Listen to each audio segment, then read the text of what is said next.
છોટાઉદેપુર જિલ્લામાં બની રહેલા બોડેલીથી ફેરકુવા ફોરલેન હાઈવે માટે પાવીજેતપુર અને તેજગઢના વેપારીઓનો ફોરલેન હાઈવે સામે વિરોધ એસડીએમને મૌખિક રીતે કરવામાં આવી રજૂઆત।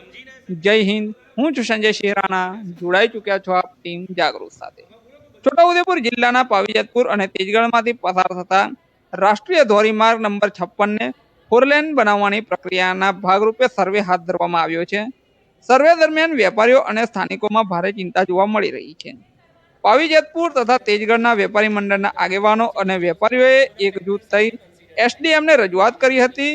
વેપારીઓનું કહેવું છે કે ફોરલેન માર્ગના અમલીકરણથી અનેક દુકાનો અને વ્યવસાયિક એકમો અસરગ્રસ્ત બનશે, જેના કારણે વર્ષોથી ચાલતા રોજગાર પર ગંભીર અસર પડવાની શક્યતાઓ રહેલી છે।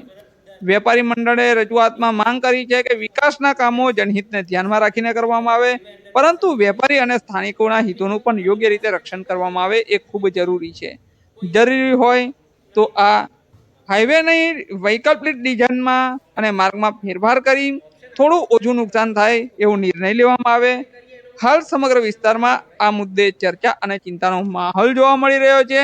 નમસ્કાર।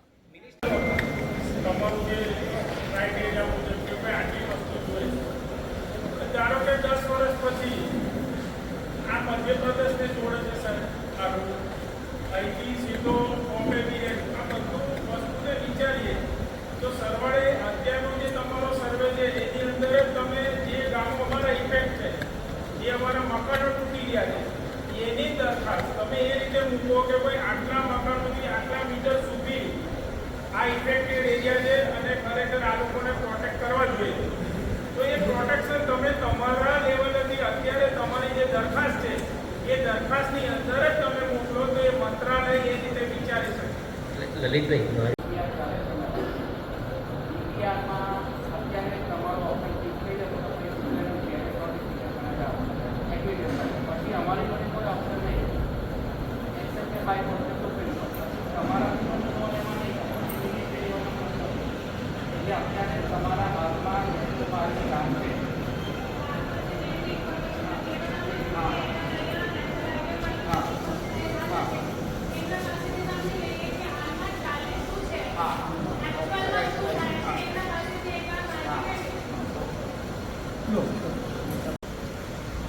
નમસ્કાર મેડમ, સૌ જેતપુરવાસીઓ તથા તેજગઢવાસીઓને નમસ્કાર।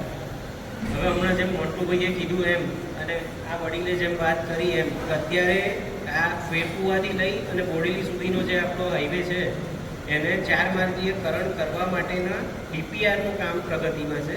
તો ડીપીઆર એટલે શું હોય કે એમાં ફિઝિબિલિટી સર્વે થાય પહેલાં, એનો તમે જો પહેલો વર્ક ઓર્ડર જુઓ એજન્સીનો તો એમાં ફિઝિબિલિટી સર્વે હોય। ફિઝિબિલિટી સર્વેનો મતલબ કે ભાઈ અહીંયા આગળ આપણે ફોરલેન કરવા જઈશું તો ફોરલેન કરવું શક્ય બનશે કે કેમ એ વસ્તુ એમાં ચેક કરવામાં આવે। એના માટે પહેલો તો જે અત્યારનો એક્ઝિસ્ટિંગ રોડ હોય એ એક્ઝિસ્ટિંગ રોડનો પોતે જે રોડની અત્યારે સરકારની માલિકી છે એ વત્તા એની આજુબાજુ શું સ્ટ્રક્ચરો છે, મકાનો છે, દુકાનો છે અથવા ખેતરો છે એ બધાનો પણ જોડે જોડે સર્વે થાય। કારણ કે રોડ બને એટલે એવું નથી કે ફક્ત માની લો કે તમારે શું મકાન છે મકાન એક્વાયર કરવાનું થયું, બાજુમાં માની લો ખેતર છે જતે દિવસે રોડ પર પાણી ના ભરાય કે બાજુમાં આજુબાજુ પાણી ના ભરાય એના માટેનો ટોપોગ્રાફિકલ સર્વે પણ હોય। ઘણી બધી જાતના સર્વે આમાં ભેગા થઈને આ ડીપીઆર બનતો હોય। એટલે હાલના તબક્કે જે ચાલી રહ્યો છે કહું કે ભાઈ અમે અમારી ત્યાંથી પણ નોર્મલી અત્યાર સુધી જે પણ કરતા હોઈએ એમાં અમારી પણ લાગણી એ રીતની જ હોય કે ભાઈ શક્ય હોય ત્યાં સુધી જો કોઈનું બાંધકામ છે, દુકાન છે, મકાન છે એને નુકસાન ના થાય અમે એ વિચારીને જ આગળ વધતા હોઈએ છીએ। કારણ કે એના કારણે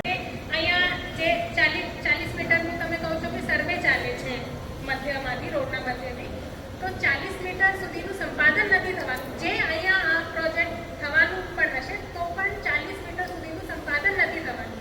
ફિઝિબિલિટી સર્વેમાં જે એજન્સી છે જે NH મંત્રાલય તરફથી આવી છે અહીંયા એ ફક્ત એટલું જ જોઈ છે કે આ A પોઈન્ટથી B પોઈન્ટ સુધીમાં કેટલા ઘરો આવે છે આ 40 મીટરની અંદરમાં, રોડની બાજુમાં એટલે કે રોડની બાજુમાં કેટલા ઘરો છે, કેટલા સરકારી બિલ્ડિંગો છે, કેટલી દુકાનો છે, તમારી કમર્શિયલ કોમ્પ્લેક્સીસ છે। તમને પણ ખબર છે, મને પણ ખબર છે, એન્ડમાં સારી બધી બાબતો નાણાકીય થઈ જાય છે। જે તમારા ઘર સંપાદિત થતું હોય, તમારી દુકાનો આપતી હોય, આ બધા માટે સરકારને વળતર પણ આપવું પડશે। તો જે વળતર બહુ વધારે થઈ જાય તમારી મિલકતોનું તો સરકાર કેવી રીતે કરી શકાય? કેમ કે જ્યારે જમીન સંપાદન થાય છે તો એક ક્લોઝ આમાં આવે છે કે મિનિમમ પોસિબલ જમીન એ લોકો લે છે અને મિનિમમ પોસિબલ વળતર ચૂકવે એવી રીતે એ લોકો આ જમીન લે છે. તો હાલમાં તો ફક્ત એટલું જ જોઈ રહી છે કે કેટલા ઘરો છે, કેટલી મિલકતો છે જે સંપાદન થાય. 40 મીટરનું તો નથી થવાનું, પણ જે 10નું થાય કે 20નું થાય, જેટલી પણ એમની અલાઇનમેન્ટ એમને જેટલી જોઈએ આ રસ્તા માટે, આમાં કેટલા ઘરો આવવાના છે, બાજુમાં કેટલા ઘરો મિલકતો આવવાની છે, જે બહુ વધારે હોય. તમે લોકો કહો છો કે 500 થી 600 આવે છે અહીંયા, તો આ તો મંત્રાલય જોઈને જ આ કહી દેશે કે અહીંયા તો ફિઝિબલ નથી. આ એમના હાથમાં છે. વહીવટી તંત્રની તરફથી જેટલી પણ આમાં ભલામણ થતી હોય એ અમે લોકો અહીંયાથી કરી. ભારત સરકાર દ્વારા બોડેલીથી ફેરકુવા સુધીનો 4 લેન મંજૂર થયો છે. 4 લેન મંજૂર થયો એટલે પ્રાથમિક તબક્કામાં જમીનની ડીપીઆરની કામગીરી હાલમાં કાર્યરત છે. ડીપીઆરના સર્વે મુજબ મધ્યબિંદુથી 40 મીટર એટલે કે 80 મીટર જેટલું ડીપીઆરની સર્વે કામગીરી, જમીનની કયા સ્થિતિ, કયા મકાનો આવે છે એ પ્રમાણેની કામગીરી કાર્યરત હતી. અને ગામના લોકોને, તેજગઢ અને જેતપુર ગામના લોકોને એવી ભીતિ થઈ કે 80 મીટર સુધીનું સંપાદન થાય તો તમામ વેપાર, રોજગાર, ધંધા રોજગાર ખલાસ થઈ જશે. જેના કારણે તેજગઢ અને જેતપુરના લોકોને અંદર એક ડર હતો. એના ભાગરૂપે કલેક્ટરશ્રીના મેડમના માધ્યમથી આજે પાવી જેતપુર શ્રીમતી વીઆર સાર્વજનિક હાઈસ્કૂલની અંદર જેતપુર અને તેજગઢના આવા અસરગ્રસ્ત વેપારીઓ તથા રહેણાંક વિસ્તારના લોકો સાથે એક જનસંવાદ મિટિંગનું આયોજન કરવામાં આવ્યું હતું. જેમાં નેશનલ વિભાગના પણ અધિકારીઓ અહીંયા ઉપસ્થિત રહ્યા હતા. અને આ મિટિંગની અંદર જે લોકોના પ્રશ્નો હતા એ પ્રશ્નોનું આદરણીય પ્રાંત મેડમ શ્રી તથા નેશનલ હાઈવે વિભાગ તરફથી સાંભળવામાં આવ્યા અને તેના જવાબ પણ આપવામાં આવ્યા. અને આ સભાના અંતે એવું નક્કી કરવામાં આવ્યું કે જેતપુર અને તેજગઢના લોકોને ઓછામાં ઓછા નુકસાને આ વિકાસનું કામ છે, એ વિકાસનું કામ ચાલુ રહે અને આ રોડ બને એવી એમના તરફથી અને સરકારશ્રીમાં ભલામણ કરવાની એમના તરફથી સમગ્ર ગ્રામજનોને આજે બાહેધરી આપવામાં આવી.